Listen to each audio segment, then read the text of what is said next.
13h45, début de la cuisson. 15h15, 1h30 de cuisson. Ça commence à avoir une tête de légumes cuits là-dedans. Donc là en 2-3 heures de cuisson à peu près. C'est encore bien chaud mais c'est cuit, la viande est cuite. Les pommes de terre sont cuites, donc vraiment grand succès. Great success! Ah c'est chaud là-dedans. C'est très chaud, vous avez déjà tous fait l'expérience de laisser des affaires derrière un pare-brise. Ouais, les pommes de terre sont bien cuites, aucun problème, comme si je les avais cuites à la vapeur. Donc comme ça pas beaucoup de goût, comme c'est pas sauté à la poêle, doré, etc. N'hésitez pas à mettre l'assaisonnement, des herbes, etc. directement. En tout cas très bien, je suis plutôt content pour mon repas de ce soir. Voilà, une bonne chose de faite. Salut, aujourd'hui je vais vous montrer comment constituer un four solaire qui ne vous demandera qu'un pneu, une vieille couverture de survie récupérée ou alors une neuve, hein, vous la dépliez. Là elle est d'occasion, je m'en suis déjà servi en bivouac. Et des vitres. Donc là c'est des vitres de récup. Alors la thématique des fours solaires peut sembler un petit peu technique quand on démarre et c'est vrai que souvent on voit que des modèles de fours solaires avec des paraboles, avec des systèmes en boîte fabriqués maison ou achetés. Quand on les achète, parfois un four solaire tout constitué ça va coûter 100 €, 200 € ou beaucoup plus évidemment. Fait maison beaucoup moins cher mais ça demande des compétences, ça demande des calculs, ça demande du matériel. Donc là je vais vous montrer vraiment comment faire un four solaire de fortune. Donc par définition un système de fortune n'est pas le plus efficace possible mais il pourra être complètement gratuit et surtout vous pourrez le faire avec des matériaux vraiment de récupération en conditions dégradées, avec des matériaux qu'on pourra retrouver facilement en zone urbaine. Ou si on trouve une carcasse de voiture par exemple dans le désert, on pourra fabriquer ce four solaire. Alors comme vous avez vu, on a simplement disposé le pneu sur un support. Donc là j'ai pris une vieille table basse qui avait donc des plateaux en verre que j'ai réutilisé pour faire la vitre. Idéalement il faudrait choper une vitre beaucoup plus grande qui recouvrirait complètement le pneu. Mais bon, j'ai fait un joint avec du scotch transparent, ce qui permet d'ouvrir aisément la vitre. Il pourrait y avoir des déperditions au niveau du joint même si la bouffe a bien cuit. Si vous n'avez pas de support, pas de problème, vous pouvez cuire directement au sol, mais dans ce cas là vous installerez au sol votre pneu ou votre chambre à air sur un tapis isolant, donc par exemple sur des cartons ou sur une bâche noire pliée en plusieurs épaisseurs pour pas que ça soit directement au contact du sol ou au contact de la terre. Ensuite on va poser le pneu, installer le réflecteur, donc là c'est de la couverture de survie. Vous pouvez aussi utiliser du papier aluminium bien sûr pour faire cette espèce de cuvette ou bien aussi de l'isolant multicouche qui a des feuilles aluminium comme ça à l'intérieur, ça pourrait très bien fonctionner. La couverture de survie c'est une solution vraiment facile à se procurer, qu'on trouve partout, dans n'importe quelle trousse de soins dans une voiture, on va pouvoir récupérer une couverture de survie. On mettra le côté argenté vers nous bien sûr pour envoyer un maximum de réflexion du soleil à l'intérieur de la vitre. L'idée donc étant de créer un effet de serre bien sûr. J'ai pu replier en boudin sur tout le tour, ce qui me permet d'avoir une épaisseur de couverture de survie sur le tour du pneu et donc que le poids de la vitre fasse joint et fasse isolant pour pas être directement sur le pneu. Et également ça fait vraiment une barrière sur tout le tour pour éviter les émanations du pneu. C'est vrai que quand ça chauffe là-dedans, un four solaire ça va vite dépasser les 90 degrés. Les odeurs de pneus dans votre bouffe ça va pas le faire. Voilà.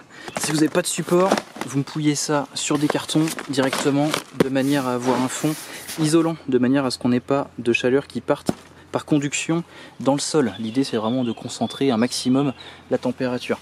Donc on va foutre le pneu sur notre carton et veiller à ce que ça soit bien jointé tout le tour.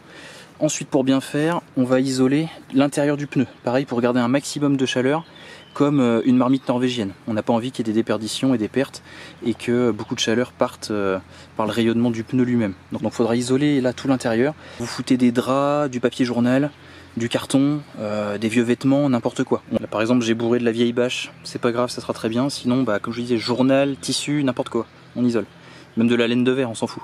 Alors ensuite on va installer la couverture de survie, ça va faire un petit peu de bruit, désolé. Donc je l'ai pliée en deux pour qu'elle soit plus résistante et plus petite, qu'elle corresponde mieux aux dimensions. L'idée étant d'avoir une cuvette au milieu. Je vais essayer de faire un minimum de bruit, vous avez compris le principe. Une fois qu'on aura la cuvette, on va replier ici le tour. Donc je replie le rebord de manière à avoir un boudin qui va isoler et en même temps de manière à exposer le pneu au soleil pour gagner toujours un petit peu plus de chaleur. Là j'ai replié mon petit chocolat tout le tour. Donc je me suis aidé en mettant un poids au milieu, donc j'ai directement mis ma bouffe, mais vous pouvez mettre un caillou, on s'en fout. Une fois que j'ai replié tout le tour, j'ai plus qu'à positionner ma vitre. Je le fais à l'ombre pour bosser tranquille, mais vous avez compris le principe. Quand je mets la vitre, vous voyez que ça écrase la couverture de survie tout le tour. J'ai plus qu'à bien la tendre de manière à ce que ça me fasse une belle cuvette. Voilà, j'installe bien comme ça ma couverture de survie pour que ça réfléchisse au maximum. Voilà, il faut que ça réfléchisse comme un ministre, que ça réfléchisse bien, que ça prenne bien le temps de bien réfléchir. Voilà, que ça fasse bien son travail. Hop. Donc voilà, la version Prolo, la version de fortune du four solaire est maintenant terminée. Donc vous voyez que ça demande vraiment rien. Et si vous vous débrouillez bien, ça peut être même carrément gratuit en récupérant tous les matos, tout le matos dans une décharge ou dans un fond de garage ou n'importe où.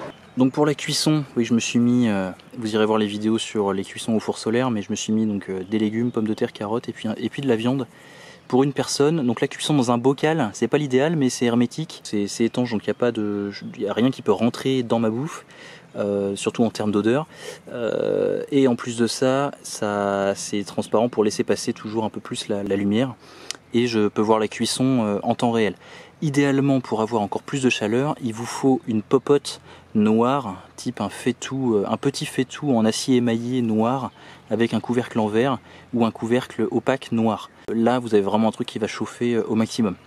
Voilà, donc c'est une solution de fortune, ce n'est pas optimisé, les rayons du soleil ne sont pas tous parfaitement orientés, calculés, mais l'effet de serre se produit et ça chauffe vraiment très très fort. Là, comme vous avez vu, eh bien j'ai pu cuire mon repas pour ce soir en 2-3 heures au soleil, voilà, sans énergie et gratuitement, sans gaz, sans feu de bois, donc en toute discrétion. Donc très intéressant pour les survivalistes urbains estivaux qui sont encore en ville. Voilà, vous avez une astuce pour cuire sans ressources énergétiques et sans odeur et sans fumée, en situation dégradée. Voilà, allez, prenez soin de vous et à très vite.